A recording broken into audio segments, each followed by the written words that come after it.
Kana ba siya guys? Daghan ka siya kiro. Oo. Tapos kasi hana kanating sasakyan niya. Kana siya kay daghan kay na siya kiro gaya. I-ano niya ba? Isakay-sakay niya sa iyang bike guys. Sakay-sakay niya sa iyang bike ng iro.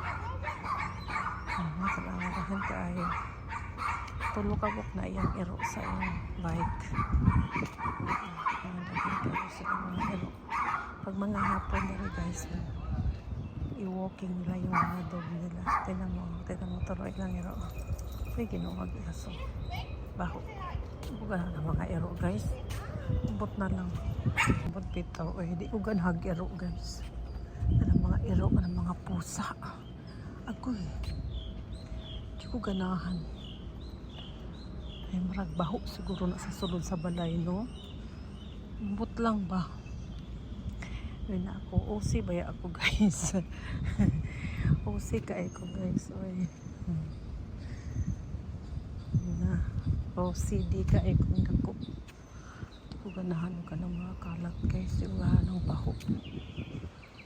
Ako ginamaawain sa akong mga anak kay mga kuan. Kalat bitaw. Magsakit ba din akong ulo ng mga inana. Oy, kamo ka-relate mo guys. Ako makarelate ako ambot lang jud ha. Damoy nga ang kalat ang balay, damoy nga murag mainit akong ulo nga murag ko kasabot. Abi mo guys sa kape ko kaigikan ko sa work no. Pagabot ako sa balay kung kalat bitaw. Bisan lang kanang mga pilo, wala maayos. Kanang mga plato naara sa kuan, wala mabutang sa kuan. Drawer, ano mga ana ba nila mga plato nga, mga baso nga nasa sink, o gasi. Ana lang ko tapos ano mga paabot ako sa balay na ganyan, maglimpyo pa ko. Di pa ko yung nga maglingkod ko. Dili. Pagkuan ko, manglimpyo. Tapos, bagmap ko, magwalis. Kaya magkuan ko sa kong mga halaman.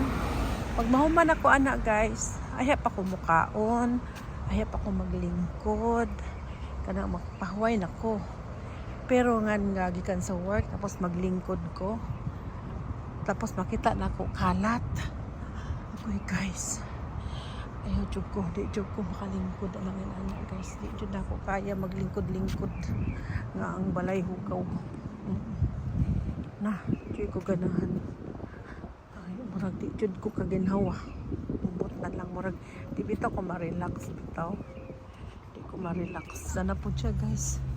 Ano po siya. Kan kayo yung mga dogay. Ano ka po?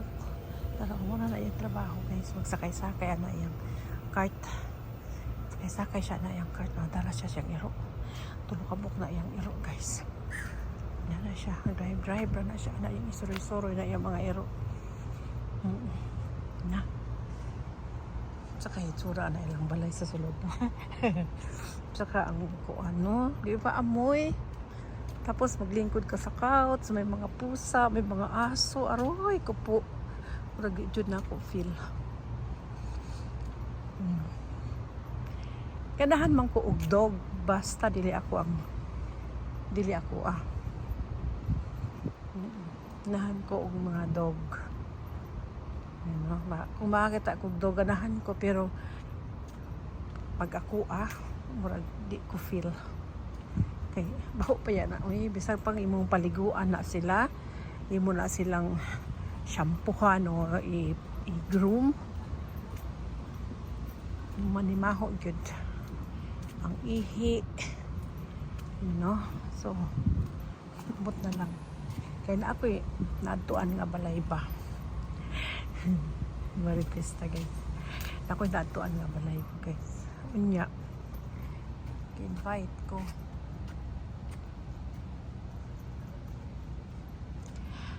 kuan kanang invite ko mo to sa ila nadto pug ko no invite ko ka. Alangan naman sabihin natin na ay ayoko sige manto ko wala ko kabalo guys nga ningon siya nako nga na sila dog. Yung mga hapon na lang daw kumuad to kay kuan ka ng malimpyo pa daw siya na kay alay ko siya dog. So pag-abot ako sa Ilaa pag-abot ako sa Ilaa gabiin na kasi dinner kami sa kanila. Sus ko guys, kahit sabihin mong malinis yung bahay nila, maganda yung bahay nila, ayos, maganda yung mga gamit niya sa furniture niya, talagang galing sa mamahalin na makikita mo talaga na mamahalin yung mga, ang ingay naman ng nag-cleaning. Pakikita mo talaga yung mga gamit niya mga ganda ng mga drawer niya, mga may lights pa. Tapos nagkaraoke kami doon sa kanila. Yung aso nila guys, dalawa. So guys, mag ba yung bang susundan ka kung saan ka, upo, mga ganun, tapos aakyat sa upuan, ganun. Parang ako ba yung hindi ako komportable. Siguro napansin siguro ng friend ko, sabi niya, you don't like dog. Sabi ko, no, lang, hindi kasi ako sanay na may aso, ganyan. Kasi sa bahay wala talaga kaming aso, ganyan. Ay, ganun ba? Tapos nilagyan niya ng tapos pag kakain ka, tapos kakain ka, upo ka sa dining, no? Tapos yung aso dila-dila doon sa paa mo. Ay, Diyos ko, sabi ko, ew. Ganun, parang, ayoko. Tapos, kahit malinis yung bahay nila, guys, nagmamap siya, nagsasabon siya ng sahig, ganun. Maamoy mo pa rin talaga yung guys, yung aso. Maamoy mo pa rin talaga yung amoy talaga ng aso na may talaga. Iba talaga yung kahit maglagay ka ng freshener, mga ganon. Maglagay ka ng mga nilagay guys, maamoy mo talaga siya. Mo talaga, mararamdaman mo talaga yung yung hangin. May talaga siya. Ano ba to? Umulan ba dito? Bakit may tubig? Umulan ba? Ito na ako sa highway guys. Sa likod kasi ako tumahan kasi ayoko na sa highway kasi maingay at saka malayo yung iikutan ko. So dito ako sa likod namin naman. Sa highway guys. Kita kami ng friend ko doon sa may bridge. So, yeah.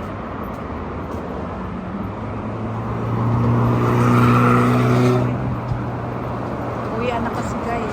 Lasing ko. Siguro dito galing yung tubig. Kasi kanina, dumaan kami ng anak ko. May ginagawa na naman sila dito kasi. Hindi lang talaga sila matatapos dito ba. Nagawa na naman nila. Fix na naman nila kung bornal dito. Bornal. Lagay sila ng bagong tubo. So, yeah. Kaya siguro basa yung kalsada dito ganito. Basa yung kalsada dito. Dahil dito. So guys, ako sa highway guys. Nag-text yung friend ko, sabi niya nakaalis na pa daw ako sa bahay, sabi ko paalis pa na. Akala kasi niya nasa gitna na ako ng text ko muna siya guys. Tayo guys. Text ko yung friend ko kasi akala niya malapit na ako sa bridge. So, ganito guys, maghapon na, siya ngayon, gloomy. Akala ko nga uulan. Cloudy siya, guys. Tapos, ang sunset, 8 o'clock. So, mamaya, alas 8, aaraw ko. Matagal dumilim ngayon, guys, ito pag summer. So, yeah. So, kahapon, guys, naglakad kami ng friend ko, no? Naglakad kami. Tapos, Nagad kami ng friend ko. Sus, nag-text yung husband niya. Sana kayo. Ipauwi na kami. Sabi ng friend ko, te, Starbucks daw tayo. Sabi ko, ha? Sabi ko, naku, sira yung ating walking nito eh. Ang walking pa naman namin, 1 hour and a half. 1 hour and a half kasi alis ka ng bahay ng 6. Tapos, 7, 8:30 na ako nakaka-uwi. So, 1 hour and a half din yun, di ba? So, sabi natin, kasi 2 araw na yun siya nagyayaya. Yung husband niya nagyayaya ng Starbucks. Parang nakakahiya naman na. Sabi ko, sige, Starbucks tayo. So, gusto ko sana yung drinks lang. Kasi meron silang bagong drinks na raspberry or lemonade ba? Ang sarap, guys. Sarap siya. Green, blue ang kulay. Tapos, may mga raspberry sa loob. Lemonade siya. Sarap. Sabi ko, sige, yan lang akin. Sus, nag-order pa naman yung husband niya ng bread. Yung may cheese. Kinain ko na lang. Sino lang naman na natanggihan ko. Na-order na niya. Bait din kasi ng husband. Very supportive sa aming walking routine.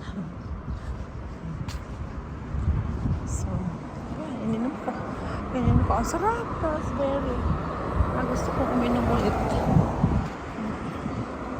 Sarap. Tuloy na tayo, guys. Kasi, habang wala pang sasakyan. Washington siya. Yeah. Tapos, siya, guys. Hindi ngayon. Wala na. Nawi ko na. Sabi ko, sige. Tapos yung friend ko, imbis na sasakay siya, sinabihan na yung husband niya na, pag-walking ako. Sabi niya ganun. Walking ako. Sabi niya, ha? Hindi ka sasabay. Doon muna ako, hintayin muna lang ako doon sa may Dunkin Donut. Kasi gusto ka niya maglakad. Kasi nga, nag-Starbucks na naman ko. So ito guys, sabi ko sa inyo yung Hero guys, Japanese restaurant. Sarap ng sushi nila dito guys. Saka sarap ng dessert nila dyan guys, yung brownies na may ice cream. Ay, Diyos ko, sarap. So nga lang,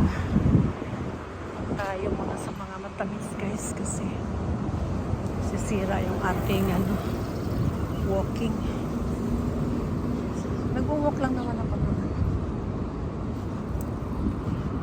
Kasi matagal kami hindi nakapag-walk. Last namin walk last week, Wednesday. So, Thursday, Friday, umuulan kasi. So, hindi kami nakapag-walking. So, hindi naman ako nag-walking ng weekend. Dapat nung Monday, holiday, mag-walking sana ako ng morning. Ayun naman ang asawa ko mag-walking. Pumunta na lang kami ng beach. Ayun. So mostly talaga hapon ako nag-walking kasi wala na akong gagawin, nakaluto na ako. Tapos kakain ako bago ako umalis. Kakain muna ako bago ako mag-walking. Ayan na yung sun. Ayan na yung sun guys.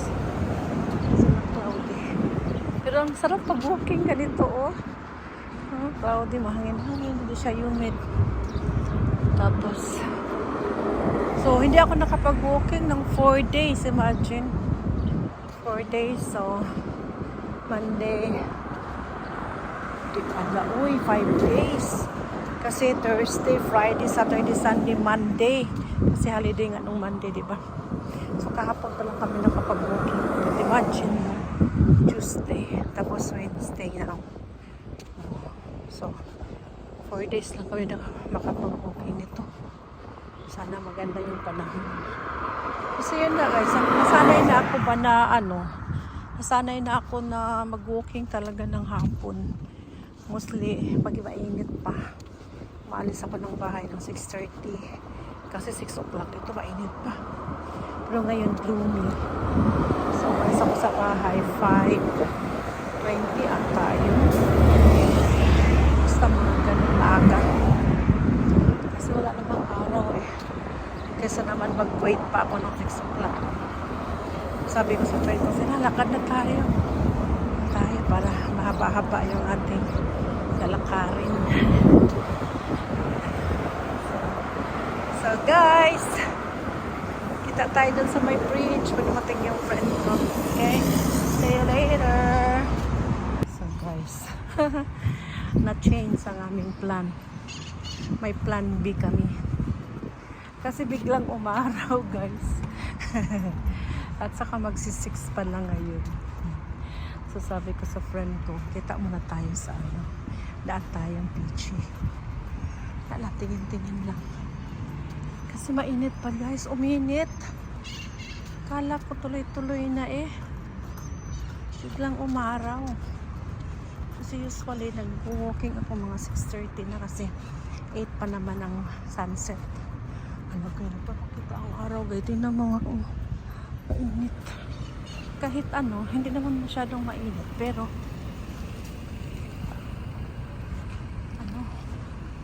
taas pa ang araw. So sabi ko, sige, kita lang tayo sa TG. Daan muna kami TG guys. Kasi